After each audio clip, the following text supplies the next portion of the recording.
Israel തീർത്ത ഇരുമ്പുമറ തകർത്ത് ഗസയിലെ ജനതയെ നെഞ്ചോട് ചേർക്കാൻ ധീരത കാണിച്ച ഒരേയൊരു അറബ് ഭരണാധികാരി. ഖത്തറിൻ്റെ ഫാദർ അമീർ ഷെയ്ഖ് ഹമദ് ബിൻ ഖലീഫ ആൽത്താനി വിടവാങ്ങുമ്പോൾ ഫലസ്തീൻ ജനതയ്ക്ക് നഷ്ടമാകുന്നത് തങ്ങളുടെ ചരിത്രത്തിലെ ഏറ്റവും വിശ്വസ്തനായ ഒരു സുഹൃത്തിനെയാണ്. അമേരിക്കയും സഖ്യകക്ഷികളും ഇസ്രായേലും ചേർന്ന് ഗസയെ ലോകത്ത് നിന്ന് ഒറ്റപ്പെടുത്തിയ കാലം.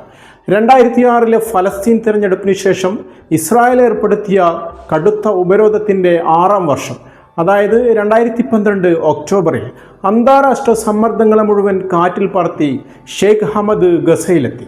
ഗസ സന്ദർശിച്ച ആദ്യത്തെ അറബ് മുസ്ലിം നേതാവായിരുന്നു അദ്ദേഹം.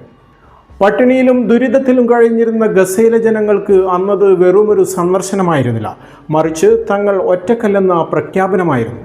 ഹമാസിൻ്റെ മുതിർന്ന നേതാവ് ഖാലിദ് മിഷൽ അദ്ദേഹത്തിൻ്റെ മരണത്തിൽ അനുശോചിച്ചുകൊണ്ട് പറഞ്ഞത്, അന്ധകാരത്തിൻ്റെ നാളുകളിൽ ഗസയുടെ ഉപരോധം ഔദ്യോഗികമായി തകർത്ത ധീരനായ തത്വദീക്ഷയുള്ള നേതാവായിരുന്നു അദ്ദേഹം എന്നാണ്. വെറും വാക്കുകൾ മാത്രമായിരുന്നില്ല ഷെയ്ഖ് ഹമദിൻ്റെ ഫലസ്തീൻ സ്നേഹം. 2012 ആ സന്ദർശനത്തിൽ ഗസയുടെ പുനർനിർമ്മാണത്തിനായുള്ള ഖത്തറിൻ്റെ സഹായം $250 മില്യൺ നിന്ന് $400 മില്യൺ അദ്ദേഹം ഉയർത്തി. ഇതിൻ്റെ ഫലമായാണ് പാവപ്പെട്ട ആയിരക്കണക്കിന് കുടുംബങ്ങൾക്ക് തലചായ്ക്കാൻ ഖാൻ യൂനിസിൽ 53 അത്യാധുനിക അപ്പാർട്ട്മെൻറ്റുകളുള്ള ഹമദ് സിറ്റി ഉയർന്നത്. കൂടാതെ യുദ്ധത്തിൽ അവയവങ്ങൾ നഷ്ടപ്പെട്ടവർക്കും കേൾവി പരിമിതിയുള്ള കുട്ടികൾക്കുമായി മേഖലയിലെ ഏറ്റവും മികച്ച ചികിത്സാ കേന്ദ്രമായ ഷെയ്ഖ് ഹമദ് ഹോസ്പിറ്റൽ അദ്ദേഹം സ്ഥാപിച്ചു. ഫലസ്തീൻ വിഷയം ഷെയ്ഖ് ഹമദിന് സ്വന്തം വ്യക്തിപരമായ വേദനയായിരുന്നു. മുൻപ് ഇസ്രായേൽ പ്രധാനമന്ത്രി ഏരിയൽ ഷാരോൺ റാമല്ലയിലെ യാസർ അറഫാത്തിൻ്റെ ആസ്ഥാനം വളഞ്ഞപ്പോൾ അത് ഖത്തറിന് നേരെയുള്ള ആക്രമണമായാണ് തനിക്ക് തോന്നിയതെന്ന് അദ്ദേഹം പറഞ്ഞിട്ടുണ്ട്.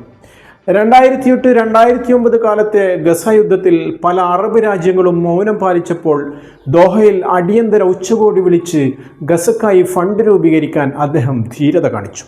എന്നാൽ ഇന്ന് ഒക്ടോബർ 2023 ശേഷം ഇസ്രായേൽ നടത്തുന്ന വംശഹത്യയിൽ ഷെയ്ഖ് ഹമദ് പടുത്തുയർത്തിയ ഹമദ് സിറ്റി ഉൾപ്പെടെയുള്ള വികസനങ്ങളൊക്കെയും ഇസ്രായേൽ മണ്ണോട് ചേർത്ത് കഴിഞ്ഞു.